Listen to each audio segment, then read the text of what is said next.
भोलेनाथ और माता पार्वती जी के कमल चरणों में गोर चुके गोर लागतानी हमार प्रणाम स्वीकार होके। माँ जगदम्बा भवानी के कमल चरणों में गोर चुके गोर लागतानी हमार प्रणाम स्वीकार होके।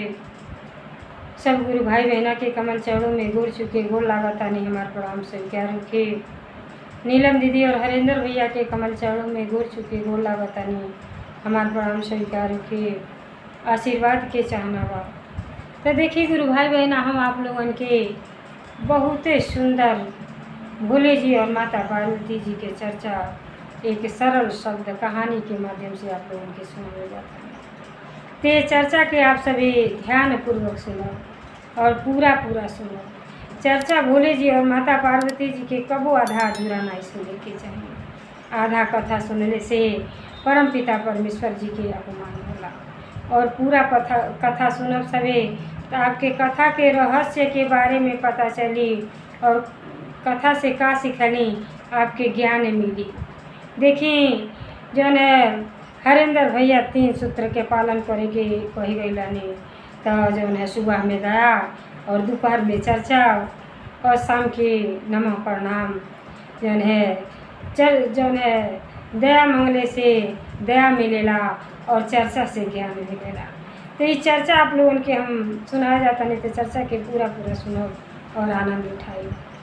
तो देखिए जौन है चर्चा एक राजा रानी के है। राजा रानी जौन है भोले जी और माता पार्वती जी के कितना सच्चा भक्ति कैले रहनी तो बड़े भक्ति भाव के बाद जौन है राजा के सुख तो मिलेला, लेकिन सुख के पीछे जनता ही कि दुख छिपल रहा, बड़ा भारी दुख भी मिलेला। कथा के जब पूरा सुनो तब आप लोगों के आनंद आ जाए।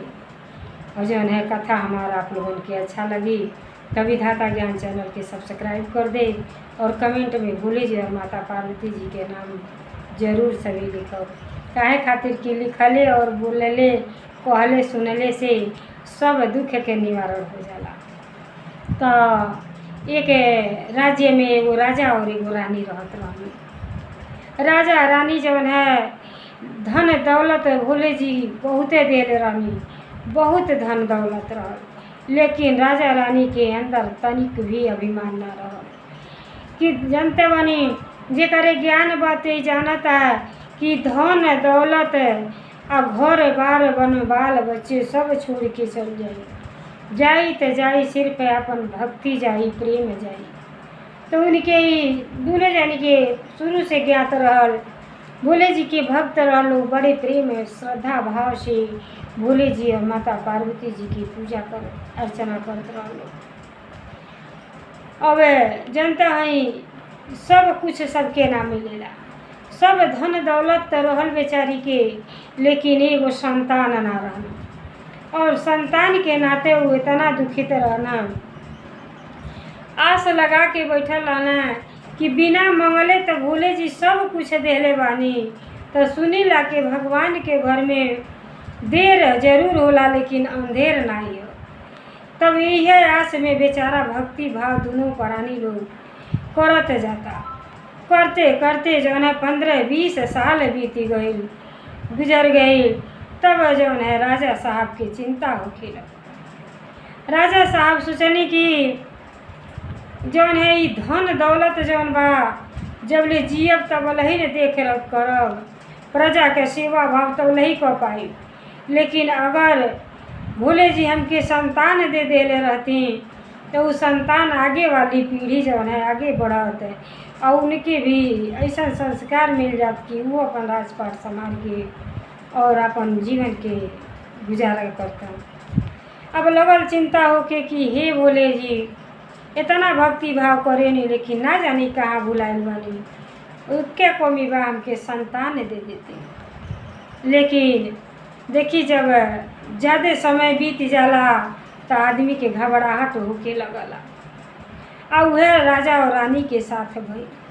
अब राजा रानी दोनों जनी व्याकुल रहे लो कि कब ऐसा नहीं सूचना भोले जी जौन है शुभ समाचार मिली कि जौन है ये पूरा नगर खुशहाल हो जाए। राजा और प्रजा सब के हुई है जौन है दया भोले जी से मांगे कि राजा के संतान मिल जाते। राजा इतना अच्छा आदमी और राजा के संतान जब हुई तो यहू से कहीं आगे गुणकारी ज्ञानकारी हुई। अहे भोले जी एक संतान दे दी।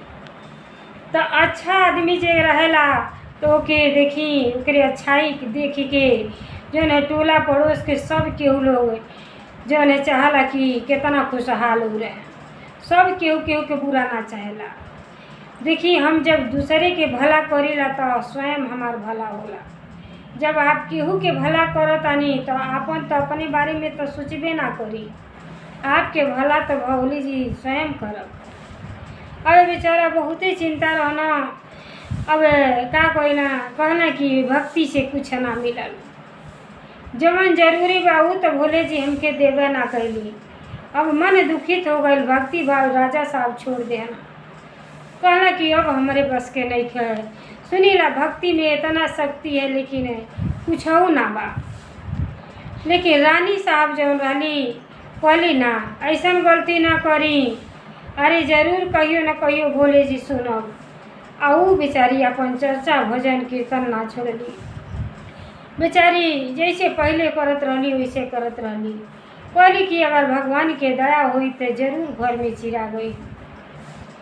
अब एक दिन रानी कहली कि अपने स्वामी से राजा साहब से कि राजा साहब सावन महीना आयल बा, आ सावन महीना में सब केहू मंदिर में जल चढ़ावे चलता।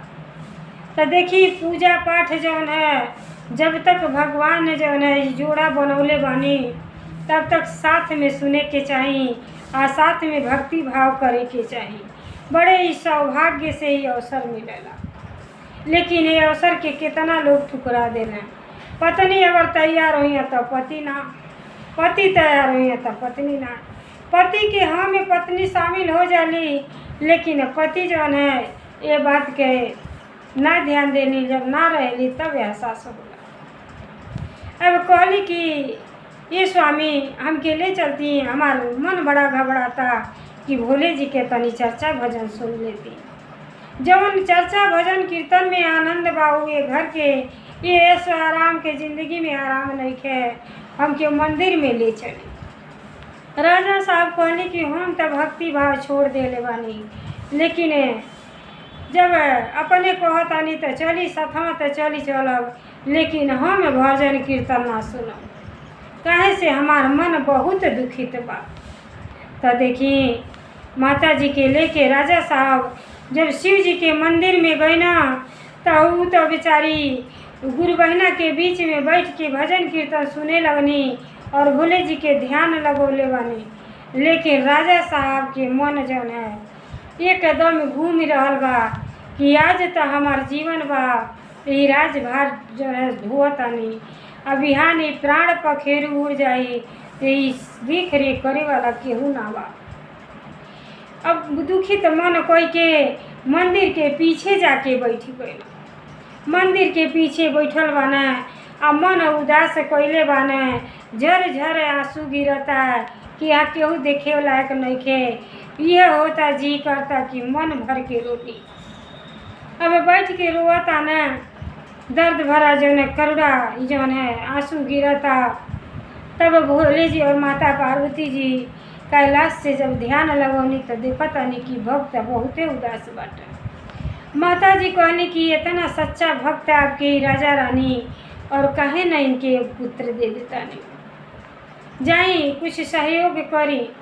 अब भोला जी कैलाश से छोड़ के संत के रूप धारण कोई के आ गई अली तो देखो तानी कि राजा साहब के आँख से झर झर आंसू गिरता और कहत हैं यह होता कि खूब पुकार छोड़ के रो लेती। ना जानी कहने पूर्व जन्म के पाप कैले बानी कि सब चीज़ धन दौलत सब हमके काट के खाता, अगर एगो संतान मिल जात तो हमन के जीवन के पार लगा दे, जीवन के पार लगा दे। अब बेचारा रोता ना। तब भोले जी संत के रूप में आके देखी भगत के वश में है भगवान, भगत के वश में है भगवान। अब भोले जी के रोही ना गई और संत के रूप में आके राजा के आगे खड़ा हो गई। कहता नहीं कि ये बच्चा काहे खातिर के इतना आंसू गिरावो तड़ा का बात है? अरे मनुष्य के शरीर तो बार बार ना मिलेला। बड़े 84 लाख जोनी के बाद ही मनुष्य के शरीर मिलेला। आज जीवन में सुख दुख है, दोनों भाई हमें। सुख के पीछे दुख छिपल रहला, दुख के पीछे सुख छिपल रहला। अगर सुखे सुखे रहे तो दुख के अनुभव ना हुई, और दुखे दुखे रहे तो सुख के अनुभव ना हुई। बताओ बेटा का बात है? शायद हमसे कुछ हल हो जा। कहना कि अब का आपसे बताई, मन हमार बहुत दुखित बा। कहना कारण का है बताओ ना। कहना कि अब कारण का करब जान के, आप हमार कारण बहुत भारी बा, तो बताओ ना। कहना ठीक बा, अगर आप सुनले चाहते हैं तो सुनिए। हमारे पास जो है परम पिता परमेश्वर जी के दिहल बहुत सारा धन बा, कुछो के कमी नहीं खे। लेकिन एगो जौन है राज्य पाट संभारे वाला एक संतान नहीं खे, संतान के दुख से दुखी बनी। अब मान ली जौन है शरीर ढलत जाता, आ कहियो प्राण पखेरु उड़ जाई तो सब बेकार हो जाई। यही चिंता में हम डूबल बानी और ये आँख से आंसू गिरता।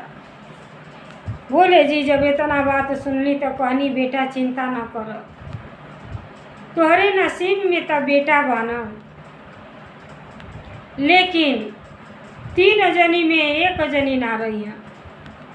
तब राजा के बड़ा आश्चर्य भई कि पति पत्नी और बेटा में के ना रही। सुख बेटा के लिखल बा, तो बेटा तो अबे करी है जीवन में, लेकिन यानी पति पत्नी में केहू न केहू 1 जनी ना रही।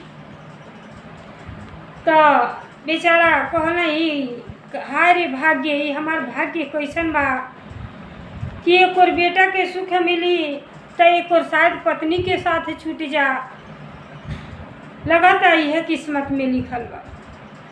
कहना भोले जी संत के रूप में कि आजा आए अपने पत्नी से पूछ के अइह, तो तैसन हम निर्णय ले। तो कहला कि ठीक बा, चलो तनी घरे अपनी पत्नी से पूछो। लेकिन उनके अंदर जौन है इतना शक्ति ना रहल। सोचल अगर पत्नी से कहब तो हमारे पत्नी के पूछा वही हो जाई, तो हमार जीवन बेकार हो जाई। जैसे कहल चाहे तैसे मालूम पड़ा केहू रोक देता, बेचारा आवाज़ के अपन दबा लें।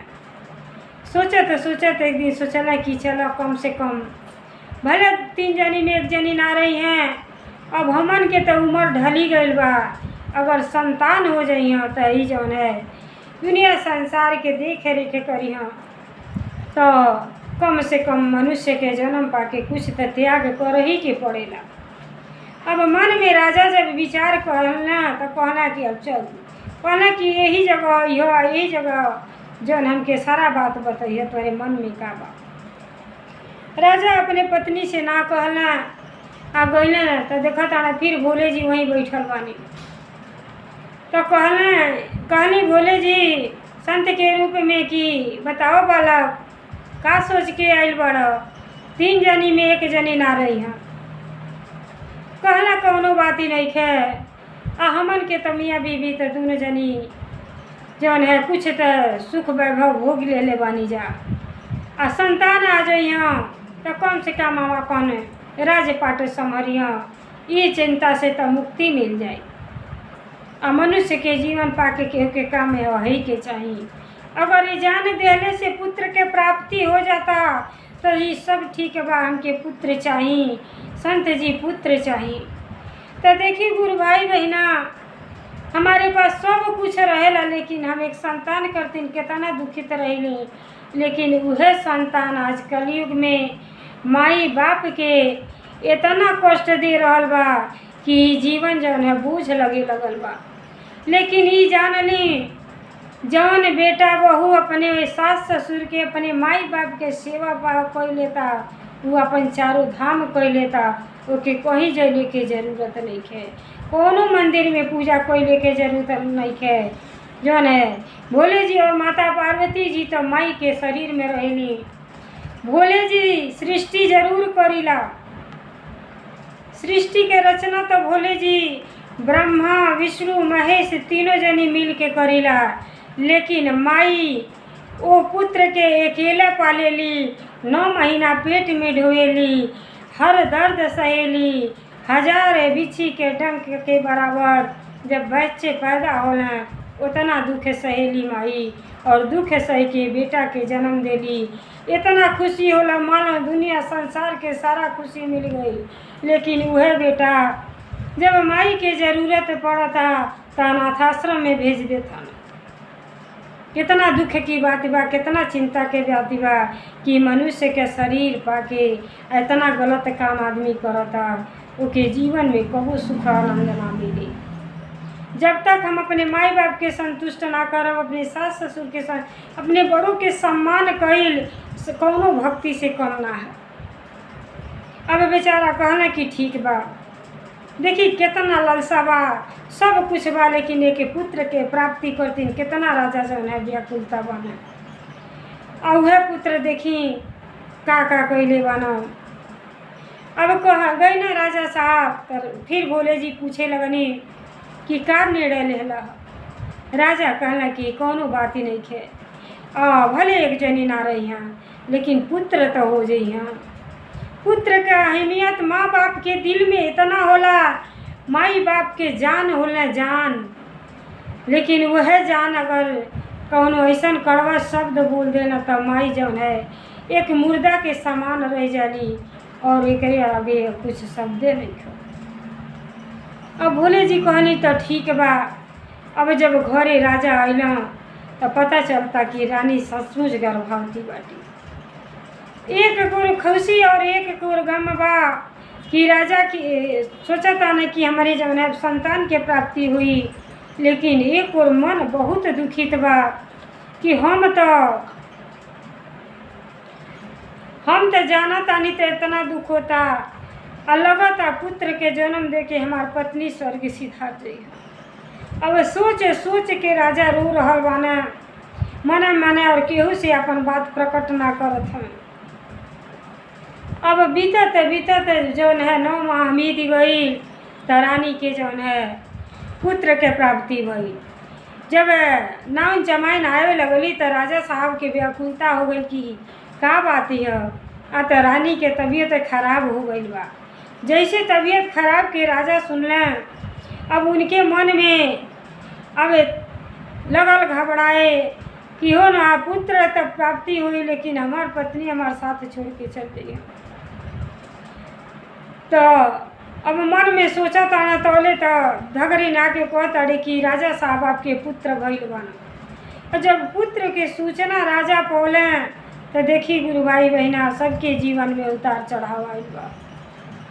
जैसे सुनला कि हमार पुत्र के प्राप्ति भइल बा तो बड़ा भारी खुश भइल, भारी खुशी भइल, लेकिन फिर तुरंत मन दुखित हो गई कि लगातार अब हमार पत्नी ना बची हैं, और जौन है ये जीवन 2 पहिया के गाड़ी है। पति जौन है पत्नी के बगैर जीवन अधूरा हो जाला, और पत्नी के जीवन पति के बिना अधूरा हो जाला। और जैसे दिमाग पर लेला और सोचे विचारे लगला, बेचारा के जौन है प्राण पखेरु उड़ गई, जौन उनका हार्ट अटैक आ गई। राजा साहब मर गईला, लिखनी के केहू ना टार सकेला।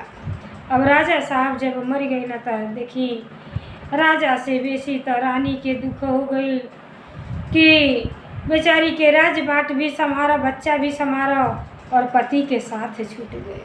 लेकिन पत्नी जीवन में बहुत संघर्ष करेली, घर में कितना हो काम धाम करिया, लेकिन पति अगर 1 घंटा काम एक काम को के आ जाला तो वह के पीछे घूमिए कि पति हमार बहुत काम को के आयल बना, समय से खाना पानी चाहिए, सेवा भाव चाहिए। बच्चे आ गए ना पढ़ लिख के, ओकरे प्रति सब स्नेह रखला कि लड़की हमार समय से खा न पी ले। माई के दिल में कितना प्रेम होला, माई के जगह तो केहू ले ही ना पाई।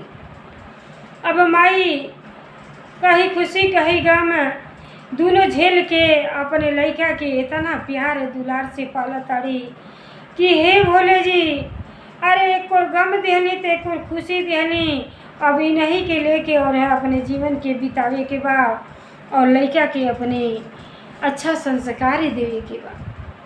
अब रानी अपने पूरे मन क्रम वचन से अपने पुत्र के जवन है प्यार दुलार से पलली। आ पलले के बाद जब धीरे धीरे सियान हो गईला तो उनका विवाह कर दिहली। विवाह कर दिहली, कहली चलो घर में हम तो स्वस्थ हो गए नहीं, बूढ़ा गए नहीं, बूढ़े समय पर जो है लड़का भई, अब जो है बहू आ जाइए घर बार, बेटा बहू संभाल ली है तो हमार भक्ति भाव के खाली कार्य रह जाए। लेकिन जितना आदमी सोचेला उतना कुछ नहीं बा कलयुग में। अगर अपने जांगर ना बा तो बेटी बेटा केहू के ना होता है।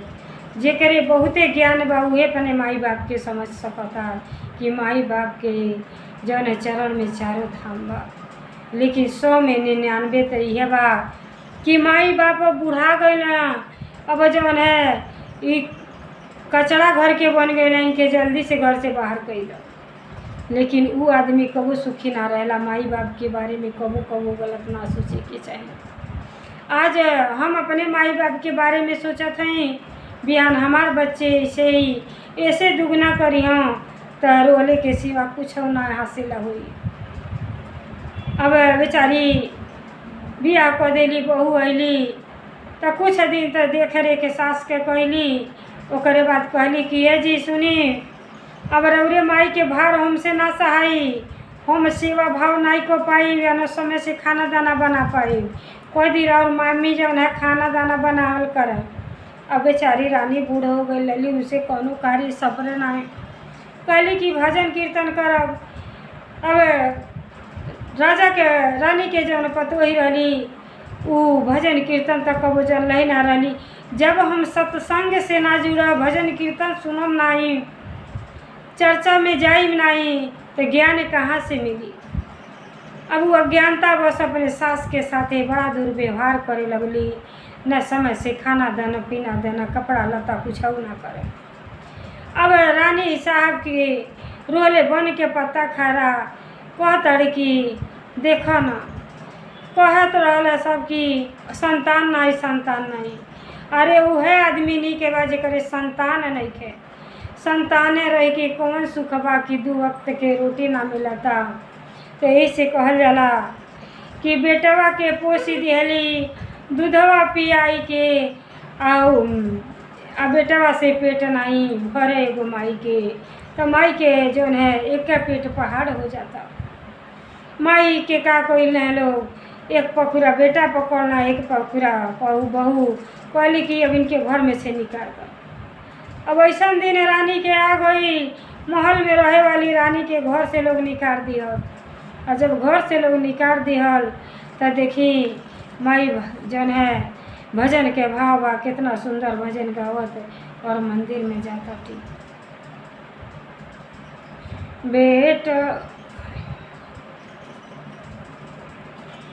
बेटवा के पाली पोसी बड़हन बनवली, शिव शंभु हरि।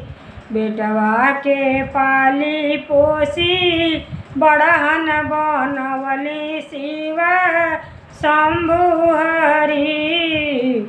कैली बियाह उनके अइली पतोहिया, शिव शंभु हरि। कैली बियाह अइली उनकर पतोहिया, शिव शंभु हरि। बेटवा के पोसली पलली, शिव शंभु हरि। कुछ दिन बीतले पर कैली अनादर, शिव शंभु हरि। कुछ दिन बीतले पर कैली अनादर, शिव शंभु हरि। जौने बेटुआ खातिर पति हम त्यागली, शिव शंभु हरि। तू है बेटुआ देला बड़ा भारी दुख, शिव शंभु हरि। हमारो उद्धार करी जिंदगी सवारी, शिव शंभु हरि। हमारो उद्धार करी जिंदगी सवारी सेवा शंभु हरि। बड़े करुणा भाव से उनका माई जौन है अपन दुख भरी भजन गावत और मंदिर के तरफ जातड़ी कहतड़ी कि हे पिताजी, हे शिव शंभु, आपके अगर सच्चे दिल से भक्ति भाव कैले बानी तो हमार उद्धार करी। अब ये जीवन में जौन है अब जिये के तनको जौन है चाह नहीं रही गई बा। अब जाके मंदिर में शिवलिंग पकड़ के रुआ तड़ी अछरोधार बन के पत्ता खा रहा था। जब रुआ तड़ी तो देखी बहू के तो भले पाथर दिल हो जाई, लेकिन बेटुआ के दिल में जरूर कुछ जगह रही। अब जब सुनला कि माई जौन है हमारे अपने पति के यानी हमारे बाप के त्याग को के हमके पोसली पलली अपन जौन है बुढ़ापा के सहारा खातिर, आज हम ही अपने माई के त्याग करतानी तो हमसे बड़ा भारी दुख जौन है गलती होता। मनुष्य के जीवन पाके अच्छा कर्म करे के चाहिए। तो माई बाप के संस्कार बेटी बेटा में जरूर आवेला, चाहे देर सही आई लेकिन आई जरूर। अब दौड़ो जब उनके समझदारी भोले जी देनी कि देखो ना जौने रानी के अपने पति के त्याग को के बेटा के पलली वह बेटा बहू आज घर से निकाल देले बाना, तो वह भोले जी और माता जी के ऐसा न दया कृपा बरसल कि बेटा के मन के फेर देली कि बेटा तुम बहुत गलत रास्ता पर जाता रह, अपने मम्मी के संभाल लो। अब बेटा दौड़ल मंदिर के तरफ आवता न और माई के जौन है गोटई पकड़ के और चरण में गिर जाता न कि माई हमसे बहुत भारी भूल भइल बा माई, हम का जानत रहनी तू इतना दुख सही के हमके जन्म देलू। आज हम अपन जौन है बेटा जौन है कहला के कमो नहीं खी कैले, लेकिन माई माफ़ कर दो। हम जौन है आज से ऐसा कबो गलती ना करो। आज से बिना सेवा भाव कैले बिना समय से खाना पानी देले अपने ना खाए, लेकिन माई तू यहाँ मत आव रो मत, तू अपने घर ही चल। अब गटई जब पकड़ लेना तो देखी कहल जाला कि सुबह के भूला अगर शाम के वापस आ जाला तो भूला नहीं कहल जाला। माई के दिल बहुत बड़ा होला, बेटा के गले से लगा लेली अछरोधार रोआ तड़ी कहती कि बेटा तुहके नहीं पता बा, तुहके पावे करतीन तुहार बाप और हम कितना तपस्या कैले के बाद तू मिलल बाड़ा, तो अगर हमारे वजह से तुहरे और पत्नी में दरार होके तो ये अच्छा नहीं खे, ऐसे अच्छा हमके मर जाए तो बेटा तो अलोना अपन राजपाट समारो हमार कम से कम भोले जी मुक्ति दिया दे शिव धाम में पहुँच जाए। लेकिन बेटा जो है जब मरले के नाम माई लेली तो लगना रोए कि माई ये धन दौलत तो बहुते हम कमा ले, लेकिन अगर तुहार साथ छूट जाई तो माई के कितना हूँ धन दौलत लेके खोजब तो माई हमार माई ना मिली। तब भोले जी के दया कृपा से वो लड़का के ज्ञान हो गई और माई के पकड़ के घर ले लें। अब माई के रास्ते में लेके बाड़ा तो देखी ऐसा दया भाव भइल परमपिता परमेश्वर माता पार्वती जी के कि बहू भी दौड़ल जाता रही। तो चर्चा भजन कीर्तन में बहुत शक्ति है, भक्ति में बहुत शक्ति है। अब दोनों जनी जैसे घर से निकले रहलू वह लोग सम्मान के साथ जो है अपने माई के अपने सास के घर में ले आवताटी और घर में ले आके आदर भाव सत्कार करताड़ी। तो जैसे उनकर दिन पलट गई भोले जी के दया भाव कृपा भई, वैसे सब गुरु भाई बहना पर दया और कृपा करी। हर हर महादेव, घर घर महादेव। भोलेनाथ की जय, माता पार्वती जी की जय, सच्चे दरबार की जय, 33 करोड़ देवता की जय।